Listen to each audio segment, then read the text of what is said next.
HSAയിൽ 5 mark ഉറപ്പിക്കാൻ, അതായത് 100-ൽ 5 mark ഒരു കാരണവശാലും താഴെ പോകാതിരിക്കണമെങ്കിൽ പെഡഗോഗി കംപ്ലീറ്റ് ആയിട്ട് പഠിച്ചിരിക്കണം. നന്നായിട്ട് ഒരു ധാരണയുള്ള അധ്യാപകരാണെങ്കിൽ പെഡഗോഗിയുടെ ഈ 5-ൽ 5 നേടാൻ ഒരു പ്രയാസവുമില്ല. മുൻവർഷ ചോദ്യങ്ങളിലൂടെ ഒന്ന് കടന്നു പോവുകയാണെങ്കിൽ നിങ്ങൾക്ക് തന്നെ മനസ്സിലാവും, നിങ്ങൾക്ക് തന്നെ കോൺഫിഡൻസ് ഉയരാൻ സഹായിക്കും.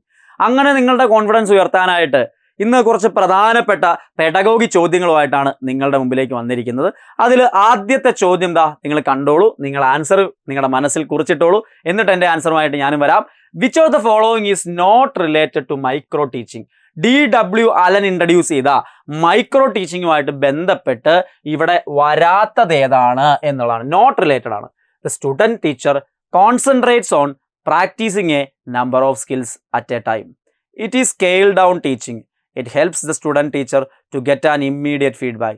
It does not need sophisticated gadgetry to put into practice. അപ്പോൾ ഒരെണ്ണം ഇതിൽ വരാത്തതാണ്. സ്കെയിൽ ഡൗൺ ടീച്ചിങ് ആണല്ലേ, നമുക്കറിയാം. 5-10 മിനിറ്റിലൊക്കെ താത്തി പിടിച്ചിട്ട് കുറച്ച് കുട്ടികൾ മാത്രമുള്ള സ്കെയിൽ ഡൗൺ ടീച്ചിങ് ആണ്. It helps the student teacher to get an immediate feedback. തീർച്ചയായിട്ടും അവർക്ക് ഇമ്മീഡിയറ്റ് ഫീഡ്ബാക്ക് കിട്ടാൻ സഹായിക്കുന്നുണ്ട്. വലിയ സാധനങ്ങളോ വലിയ ചിലവുള്ള സോഫിസ്റ്റിക്കേറ്റഡ് ഗാഡ്ജറ്ററീസോ ഒന്നും നമുക്ക് ഇതിന് ആവശ്യമായിട്ട് വരുന്നില്ല. അതും ശരിയാണ്. പക്ഷേ number of skills at a time ആണോ? അല്ല. പകരം ഒരു സ്കില്ല്, ഒരു സമയം ഒരു സ്കില്ലിനെ ഫോക്കസ് ചെയ്യുന്നതാണ് ഇവിടുത്തെ മെത്തേഡ്. അപ്പോൾ ഓപ്ഷൻ എ ഒരിക്കലും ഇതുമായിട്ട് ബന്ധപ്പെട്ട് ശരിയായിട്ട് വരുന്നതല്ല. ഇമ്പോർട്ടൻ്റ് ആയിട്ട് ഓർത്തിരിക്കാവുന്ന ഒരു കൺസെപ്റ്റാണ് മൈക്രോ ടീച്ചിങ്. ഇത് പ്രീവിയസ് ഇയർ HSAയുടെ ക്വസ്റ്റ്യൻ ആണ് എന്നുകൂടി അറിഞ്ഞിരിക്കുക. രണ്ടാമത്തെ ചോദ്യം നോക്കൂ.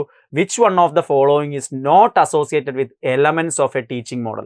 ടീച്ചിങ് മോഡലിന്റെ എലമെന്റ്സുമായിട്ട് ബന്ധപ്പെട്ട് ഇവിടെ വരാത്തത് ഏത് എന്നുള്ളതാണ്. Fixation, syntax, social system, application, context. ഏതാണ് ടീച്ചിങ് മോഡലുമായിട്ട് ബന്ധപ്പെട്ട് ഇവിടെ വരാത്തത്?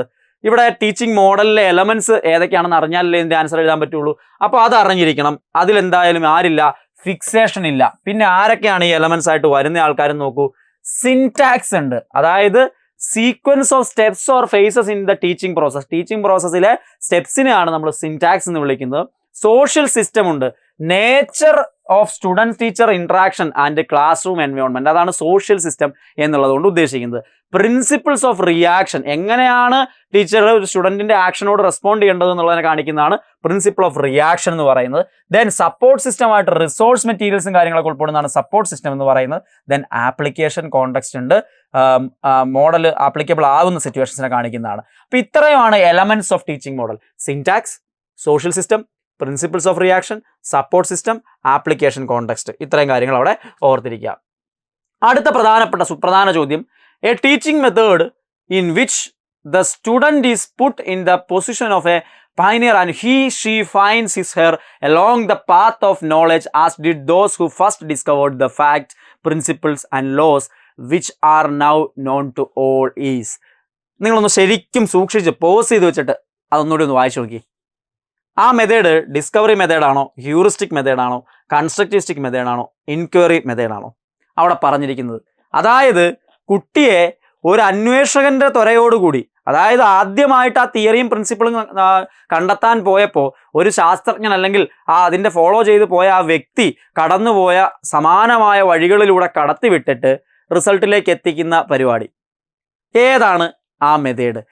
ഇത്തരത്തിൽ സയൻറ്റിസ്റ്റിൻ്റെ പാത്തിലൂടെയൊക്കെ കടത്തിവിട്ടിട്ട് ആ വഴിയിലൂടെ കടത്തിവിട്ട് അവസാനം നമ്മൾ ആ തിയറി പ്രിൻസിപ്പിളിൽ എത്തുന്നു എങ്കിൽ അത് ഒരു ഡൗട്ടും വേണ്ട, ഹ്യൂറിസ്റ്റിക് മെത്തേഡാണ്. മറ്റൊന്നും അവിടെ കണക്റ്റ് ആവുന്നില്ല.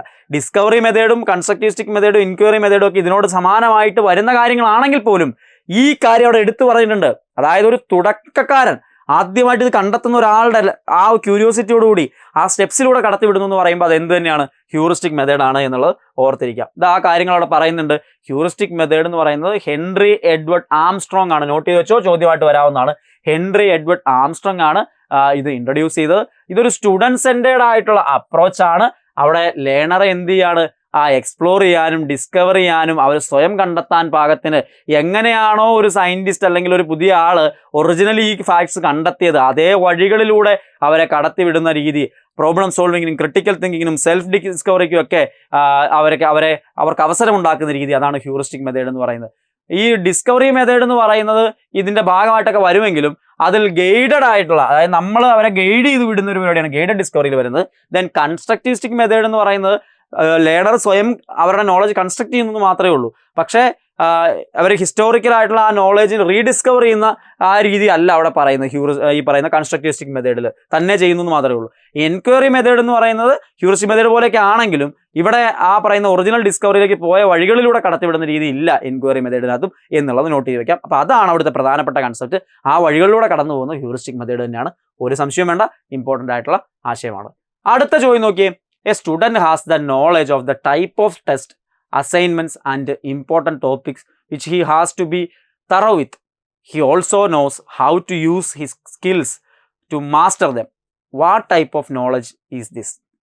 ഒരു കുട്ടിക്ക് അവൻ സ്ട്രോങ് ആയിട്ടുള്ള ഭാഗം അറിയാം, അവൻ വീക്കായിട്ടുള്ള ഭാഗം അറിയാം, അവൻ ഏത് ഭാഗത്താണ് കൂടുതൽ മെച്ചപ്പെടുത്തേണ്ടതെന്ന് അറിയാം. അങ്ങനെ അവനെക്കുറിച്ചൊരു ബോധം ഉണ്ടെങ്കിൽ അത് പ്രൊസീജിയറലാണോ, മെറ്റാകോഗ്നിറ്റീവ് ആണോ, ഫാക്ച്വൽ ആണോ, കോൺസെപ്ച്വൽ ആണോ? ഇമ്പോർട്ടൻ്റ് ആണ്. ഏറ്റവും പ്രധാനമായിട്ടും കഴിഞ്ഞ LP-UP ഈ ഭാഗത്ത് ക്വസ്റ്റ്യൻ വന്നിട്ടുണ്ടായിരുന്നു. മെറ്റാകോഗ്നിഷൻ എന്ന് പറയുന്ന ആശയം, അതീത ചിന്ത എന്ന് മലയാളത്തിൽ പറയുന്ന ആശയം. ഒരാൾക്ക് അയാളുടെ ചിന്തകളിൽ മേലുള്ള ചിന്ത അയാളെക്കുറിച്ച് തന്നെ മനസ്സിലാക്കിയിട്ടുണ്ടെങ്കിൽ അത് മെറ്റാകോഗ്നിഷൻ ആണ്. ഇമ്പോർട്ടൻ്റ് ആണ്. ഈ ആശയം വായിക്കുമ്പോൾ തന്നെ ആൻസർ നിങ്ങളുടെ മനസ്സിലേക്ക് വരേണ്ടതാണ്. അടുത്ത ഒരു ചോദ്യം വളരെ നല്ല ഇൻട്രസ്റ്റിംഗ് ആയിട്ടുള്ള ഒരു ചോദ്യമാണ്. നിങ്ങൾ പഠിച്ചിട്ടുള്ളൊരു തിയറിയാണ്, പക്ഷെ ഒരു സെന്റൻസ് ആയിട്ട്, ഒരു സ്റ്റേറ്റ്മെന്റ് ആയിട്ട് തന്നിട്ട് ഇത് ആരുടേതാണെന്നാണ് ചോദിച്ചിരിക്കുന്നത്. നമുക്ക് നോക്കാം. A quote from famous educationalist given, identify the person from the quote. ഇത് PYQ ആണ്. ഈ പറഞ്ഞ ഞാനിപ്പോൾ ഇത്ര നേരം സംസാരിച്ചുകൊണ്ടിരുന്ന എല്ലാ ക്വസ്റ്റ്യനും എന്താ HSAയുടെ PSC ചോദിച്ച പെഡഗോഗി PYQs തന്നെയാണ്. But once we realise that people have very different kinds of minds, different kinds of strengths.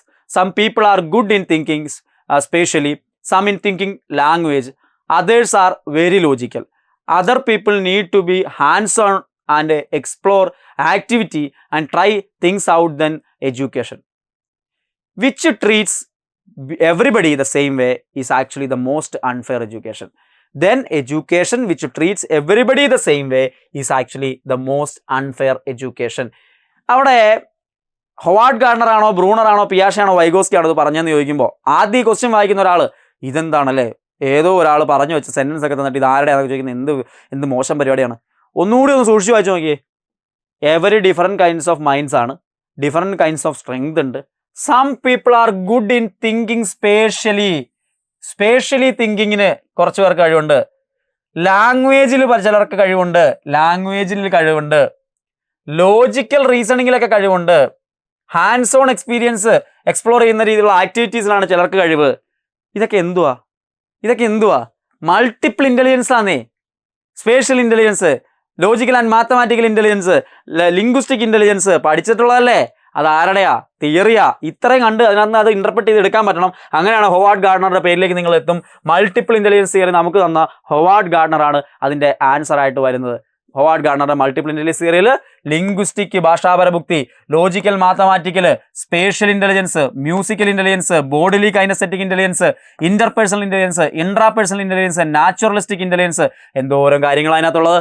Important ആയിട്ടുള്ള കൺസെപ്റ്റ് ആണ്. അപ്പോൾ ആ ക്വസ്റ്റ്യൻ കാണുമ്പോൾ ഇതാണെന്ന് മനസ്സിലാക്കാൻ പറ്റണം. ആ രീതിയിൽ പ്രിപ്പയർ ചെയ്തിട്ടുണ്ടാവണം. 5-ൽ 5 അടിക്കാം കൺസെപ്റ്റ് മനസ്സിലാക്കി പഠിച്ചാൽ. Dash is the scale down teaching encounter in class size and class time. Simple, very simple. Action research, remedial teaching, micro teaching, maxims of learning. ആദ്യ ക്വസ്റ്റ്യനിൽ നമ്മൾ കണ്ട micro teaching, DW Allen introduce ചെയ്ത micro ടീച്ചിങ്ങിന് അപ്പുറത്തേക്ക് ഒരു ക്വസ്റ്റ്യനും അതിനകത്ത് ഇല്ല എന്നുള്ളതാണ്. ദെൻ ഇവിടെ നിങ്ങൾക്ക് ഇത്രയും ക്വസ്റ്റ്യൻസ് ഞാൻ തന്നിട്ടുണ്ട്. ഒരു ക്വസ്റ്റ്യൻ പേപ്പറിൽ നിന്ന് ചോദിച്ച ക്വസ്റ്റ്യൻ ആണ് മെജോറിറ്റി ആയിട്ട് ഇന്ന് എടുത്ത ക്വസ്റ്റ്യൻസ്. അതുകൊണ്ട് 5-ൽ 5 നേടാൻ നിങ്ങൾക്ക് ഈ പ്രിപ്പറേഷൻ ഏറ്റവും എഫക്റ്റീവായിട്ട് മുമ്പോട്ട് കൊണ്ടുപോകാൻ എൻ്റെ ക്ലാസ്സുകളിൽ ജോയിൻ ചെയ്യുക. എത്രയും പെട്ടെന്ന് വീണ്ടും ഇത്തരത്തിലുള്ള ക്വസ്റ്റ്യൻസുമായിട്ട് കാണാം. എല്ലാവർക്കും നന്ദി.